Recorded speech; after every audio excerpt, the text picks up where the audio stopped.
नमस्कार दोस्तों, स्वागत है आपके अपने परिवार बैंकिंग व रोजगार विद अंकित। मेरा नाम शोभित और आपके बीच एक छोटी सी इवेंट में central bank of India apprentice recruitment को लेकर बात करूंगा। इस वीडियो में साथियों हम बात करेंगे कि सेंट्रल बैंक ऑफ इंडिया ने 4500 4500 अप्रेंटिस रिक्रूटमेंट के लिए एक फॉर्म फिलिंग दिया है। और इस फॉर्म को भरने के लिए आपके पास जो वक्त रहेगा वो कितना वक्त है, उम्र क्या है, जॉब प्रोफाइल क्या है, सैलरी क्या है और एग्जाम पैटर्न, इन सभी पर वन बाई वन बात करेंगे। सबसे पहले मैं बात करना चाहूंगा कि जो 4500 वैकेंसी हैं, ठीक है, जो कि अप्रेंटिस ट्रेनिंग सीट डिस्ट्रीब्यूशन है state wise and union territory. तो सबसे पहले हम उसको नंबर्स को काउंट करते हैं। सबसे शुरुआत होती है अंडमान निकोबार में, जिसमें आप एक सीट देखते हैं। इसके बाद आंध्रा में बात करें तो 128 आंध्र प्रदेश में, अरुणाचल में 8 सीटें हैं, असम में 118 हैं, बिहार में 433 सीट्स हैं। इसके अलावा साथियों अगर हम बात करें दिल्ली की तो वहाँ पर आपको 97 सीट्स मिलती हैं, गुजरात में 305 और हरियाणा में 137 सीट मिलती हैं। इसके अलावा साथियों झारखंड 87 सीट के साथ है, कर्नाटका 105, केरला 116, मध्य प्रदेश में 459 459, महाराष्ट्र 586 और इसके साथ साथ पंजाब में 142, राजस्थान 170, तमिलनाडु में 202 सीटें हैं, तेलंगाना में 100 हैं, उत्तर प्रदेश में 580 सीट है, जिसमें एससी में 121, एसटी में 5, अदर बैकवर्ड जो कास्ट है उसमें 156, ईडब्ल्यूएस इकोनॉमिक वीकर सेक्शन में 58, अनरिजर्व कैटेगरी 240 और ओवरऑल जो नंबर है 580 की तरफ जाता है। ठीक है, उत्तराखंड में 41 और अगर हम वेस्ट बंगाल की बात करें, वेस्ट बंगाल तो वहां पर 315 सीट है। तो इस तरह आप देखेंगे कि 4500 में से 688 सीट्स एससी कैटेगरी के लिए, 382 सीट एसटी कैटेगरी के लिए, ओबीसी के लिए 1036, ईडब्ल्यूएस में 450 और अनरिजर्व कैटेगरी में 1944 सीट्स और इस तरह टोटल 4500 सीट्स हैं। अब साथियों मैं बात करूंगा महत्वपूर्ण तारीखों की। ठीक है, तो अगर हम इंपॉर्टेंट डेट्स की बात करें तो की डेट्स ओवरव्यू क्या है। तो ऑनलाइन रजिस्ट्रेशन की जो पहले तारीख थी, डेट थी, डेडलाइन थी फॉर्म भरने की, वो 23 जून 2025 थी, जिसको बढ़ाकर अब 29 जून 2025 कर दिया गया है। फीस पेमेंट की डेट पहले 25 जून 2025 थी, जिसे बढ़ाकर अब 30 जून 2025 कर दिया गया है। एंड जो टेंटेटिव ऑनलाइन एग्जाम है पहले नहीं बताया गया था, अब इन्होंने क्लियर किया है कि जुलाई के फर्स्ट वीक में ये एग्जाम को करा सकते हैं। what you should do what you should do before the deadline: register on both the NATS portal and the official Central Bank of India portal, nats.education.gov.in। Apprentice with central bank of India के साथ ये जो link है, आप इस link के through उसके form को फिल कर सकते हैं। Complete the application form, upload documents, fill in all required details. ठीक है, और उसके बाद आप पेमेंट कर देंगे। तो इस तरह से आप इस पूरे फॉर्म को सबमिट कर सकते हैं भरने के बाद। अब साथियों मैं बात करूंगा आपसे कि एजुकेशन क्वालिफिकेशन क्या है, पॉइंट टू पॉइंट डिस्कशन करेंगे। तो एच ऑन 31 मई 2025, ठीक है, 31 मई 2025, candidates registered on NATS portal are eligible to apply. NATS के पोर्टल से ही आप अप्लाई कर सकते हैं। आपकी उम्र मिनिमम 20 साल और मैक्सिमम 28 साल हो सकती है। आपके पास ग्रेजुएशन की डिग्री होनी चाहिए, a degree graduation in any discipline from a recognised university by the government of India और any equivalent qualification recognised as such by the central government. ठीक है, तो जो केंद्रीय सरकार है उसके द्वारा आपके पास मान्यता प्राप्त विश्वविद्यालय से ग्रेजुएशन की डिग्री आपके पास होनी चाहिए। Period of engagement shall be of 12 month, और ये जो ट्रेनिंग होगी अप्रेंटिस की, 12 महीने की एक ट्रेनिंग पीरियड रहेगा। आगे इन्होंने क्लियर किया है, candidates must have been born not earlier than 31 May 1997, यानी 31 मई 1997 से पहले आपका जन्म नहीं होना चाहिए और 31 मई 2005 के बाद आपका जन्म नहीं होना चाहिए। तो आपकी बर्थ 31 मई 1997 से 31 मई 2005 के बीच में होनी चाहिए।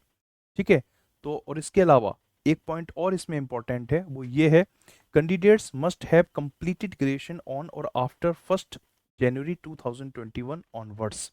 ठीक है, तो आपकी ग्रेजुएशन 1 जनवरी 2021 के बाद, ठीक है, ग्रेजुएशन आपकी पूरी कंप्लीट होनी चाहिए।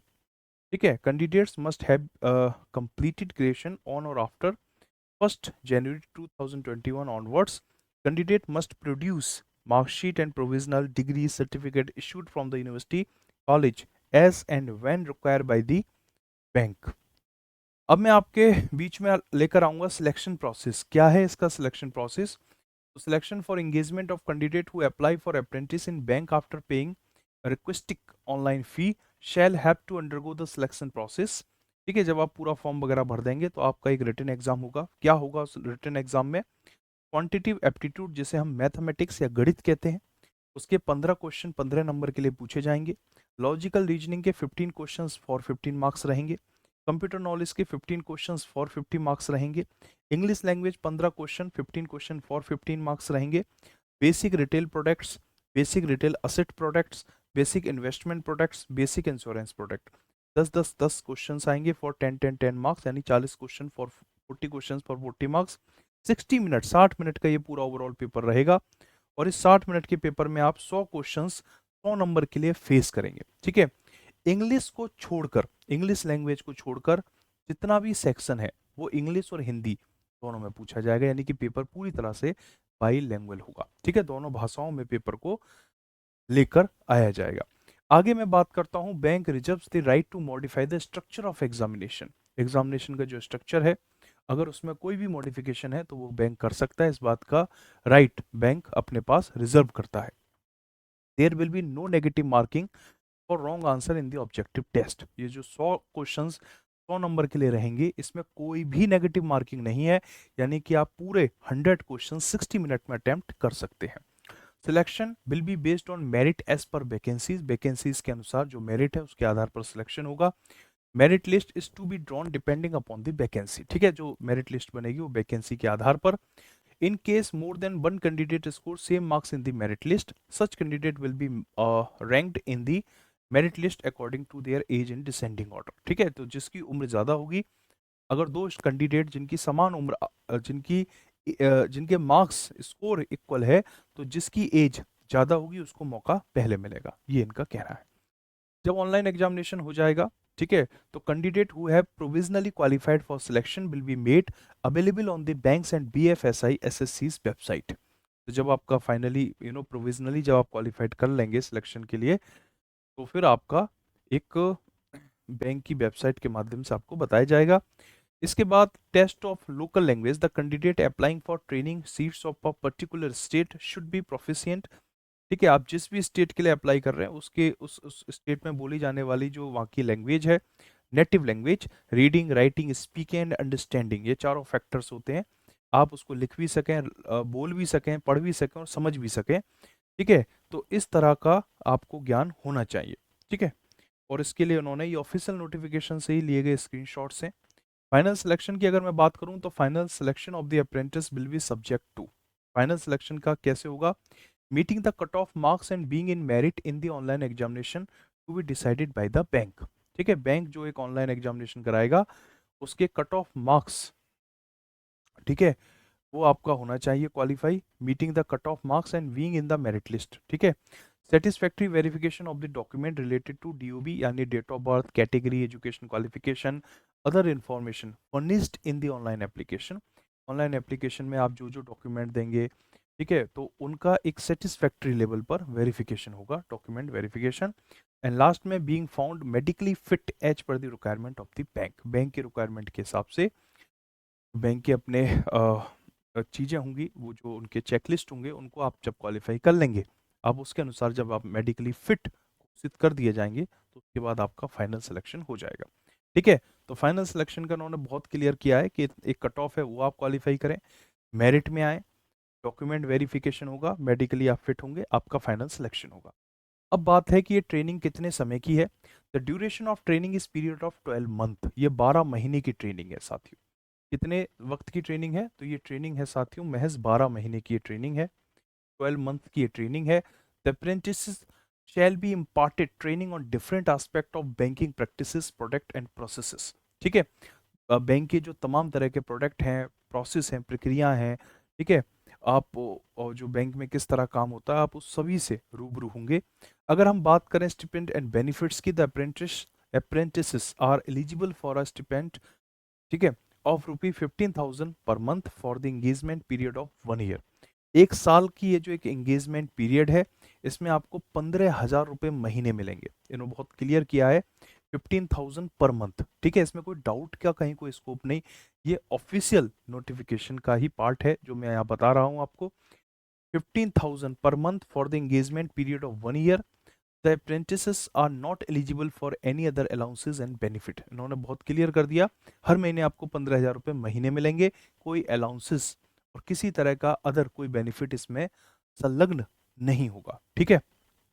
Assessment and certification after the completion of apprenticeship training, जब आपकी पूरी ट्रेनिंग पूरी हो जाएगी, ठीक है, तो आप एक असेसमेंट टेस्ट के थ्रू, ठीक है, आगे बढ़ेंगे। The certificate will be awarded as per prevailing guidelines. तो फिर आपको एक certificate Central bank of India के द्वारा दिया जाएगा कि एक साल आपने successfully Central bank of India के अप्रेंटिस प्रोग्राम को सक्सेसफुली पास किया है, जिसमें आपने सेंट्रल बैंक ऑफ इंडिया की बैंकिंग प्रैक्टिसेस, उनके प्रोडक्ट और सर्विसेज के बारे में बेहतर तरीके से समझा है। तो ये वो सर्टिफिकेशन होगा। 15,000 रुपये महीने आपको एज अ रिवॉर्ड भी मिल रहे होंगे। आप जो बैंक में जुड़कर जो काम कर रहे होंगे उसके 15,000 रुपीज़ पर मंथ आपको दिया जाएगा। Application fee intimation charges not refundable, पैसा वापस नहीं होगा अगर एक बार आपने फॉर्म भर दिया है। तो मैं आपको बता दूं कि अगर आप PWBD कैंडिडेट हैं तो आपको 400 रुपये फॉर्म भरने का जो चार्ज है, ठीक है, ये एप्लीकेशन एग्जामिनेशन इंटीमेशन फीस, यानी जो, तो उसमें 400 रुपया प्लस GST, ठीक है, और GST भी क्या है, एप्लीकेशन फीस पर 18% GST चार्ज होगी। तो 400 का 18% कितना होता है, 72। 472 रुपये आपको ओवरऑल देने पड़ेंगे। अगर आप SC ST या महिला हैं या EWS कैटेगरी से आते हैं तो आपके लिए फीस होगी 600 रुपया प्लस GST। और अगर आप ऑल अदर कैंडिडेट्स हैं, यानी कि आप जनरल कैटेगरी से, अनरिजर्व कैटेगरी से आते हैं, तो आपको 800 रुपये प्लस GST फीस पे करनी होगी। Candidates can make the payment of fee intimation charges through the online mode only. आप जो ये फीस दे सकते हैं वो केवल ऑनलाइन मोड के थ्रू ही दे सकते हैं, UPI वगैरह से, नेट बैंकिंग के through he, credit debit card, net banking and UPI का सहारा लेकर ही आप ये पेमेंट कर सकते हैं। ठीक है। No other mode of payment is acceptable. आप लिफाफे में रख के उनको पैसे देने चले जाएं CBI के हेड ऑफिस में, सेंट्रल बैंक ऑफ इंडिया के, वो एक्सेप्ट नहीं करेंगे। Fee intimation charges once paid will not be refunded. एक बार जब आपने पैसे दे दिए तो वापस नहीं होंगे। अब साथियों मैं बात करना चाहूंगा की रेस्पॉन्सिबिलिटीज की, कि जब आप बैंक से जुड़ जाते हैं इस अप्रेंटिस प्रोग्राम के थ्रू तो आपके लिए क्या जिम्मेदारी रहेगी, उस जिम्मेदारी पर बात करते हैं। ठीक है। Customer services, handling basic customer queries, filling forms, passbook printing etcetera. ठीक है। तो कस्टमर्स की जो क्वेरीज हैं, फॉर्म को भरना, पासबुक की प्रिंटिंग, इसके अलावा अकाउंट ओपनिंग के लिए असिस्ट करना, KYC होती है, know your customer, document handling, ledger update करना। ठीक है। इसके अलावा ब्रांच की जो फंक्शंस हैं डे बाय डे के, जैसे क्लियरिंग, कैश काउंटिंग, ये सब में आप मदद करेंगे। एडमिनिस्ट्रेटिव हेल्प करेंगे, साथ में क्लर्किकल वर्क, डॉक्यूमेंट करेंगे, document organisation, promoting banking product जैसे FD RD इंश्योरेंस लोन्स, इनको प्रोडक्ट को आप इनका promotion, lead generation, occasionally visiting nearby customers और बिजनेस फॉर अकाउंट एक्टिवेशन। ठीक है, ये भी फील्ड वर्क में आपके शामिल हो सकता है। नियर बाई कस्टमर है या बिजनेसेस है, उसके अकाउंट एक्टिवेशन में आप मदद करें। अगर लर्निंग की बात करें तो on the job training under experienced bank staff for better banking knowledge. ठीक है। तो जब आप बैंक के एक्सपीरियंस स्टाफ के साथ कनेक्ट होंगे, जाहिर सी बात है कि आप बहुत सारी चीज़ें यहाँ पर सीख रहे होंगे। ठीक है। तो ये एक शानदार अप्रेंटिस प्रोग्राम है। मुझे लगता है आप अगर जुड़ना चाहें तो आपको जुड़ना चाहिए। मैं आपको फिर बता दूं कि फॉर्म फिल करने की जो लास्ट डेट है वो 29 जून है। कब है? 29 जून, 29 जून 2025। और फीस पेमेंट करने का वक्त है 30 जून 2025।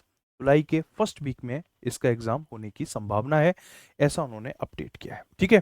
तो इस वीडियो में मैं उम्मीद करता हूं कि आपको सारी चीजें क्लियर हुई होंगी। अब इस वीडियो में आपको कैसा लगा वीडियो, इसके बारे में जरूर कमेंट बॉक्स में बताइए। वीडियो को लाइक एंड शेयर जरूर कीजिए। बहुत बहुत धन्यवाद।